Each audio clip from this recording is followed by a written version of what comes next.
ஹரியோ, ஜெய் ஸ்ரீராம். இன்றைக்கி நம்ம வந்திருக்க இடம் பார்த்திங்கன்னா திருச்சிக்கு பக்கத்தில் திருப்பட்டூர்னு சொல்லக்கூடிய பிரம்மபுரீஸ்வரர் ஆலயத்துக்கு நம்ம இன்றைக்கி வந்திருக்கோம். இந்த கோயிலோட சிறப்பு பார்த்திங்கன்னா இங்கே பிரம்மாவுக்கான மூலஸ்தானம் தனியாக இருக்குது. அதை விட சிறப்பு எப்படின்னு பார்த்திங்கன்னா நம்ம யோகக்கலையை வழங்கிய பதஞ்சலி மகரிஷியோட ஜீவ சமாதி இங்கே தான் இருக்குது.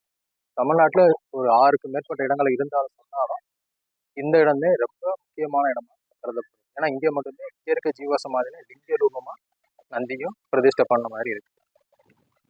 இந்த கோயிலுக்கு வரவங்க ஜாதகத்தை கொண்டு வந்து வச்சு பிரம்மா கிட்ட வழிபடுறது மூலமா அவங்களோட தலையெழுத்து மாற்றப்படும் அப்படிங்கிறது இந்த கோயிலோட ஐதீக முறை. இந்த கோயிலுக்கு வரவங்க மறக்காம அவங்களோட ஜாதகத்தை எடுத்துட்டு வந்து பிரம்மாவோட சன்னதியில வச்சு அவங்க தலையெழுத்து மாற்றுறதுக்கான ஏற்படுத்தி மறக்காம பதஞ்சலி மகரிஷியோட ஜீவ சமாதி அது தியானம் நல்ல ஒரு வைப்ரேஷன். ஜெய் ஸ்ரீராம்.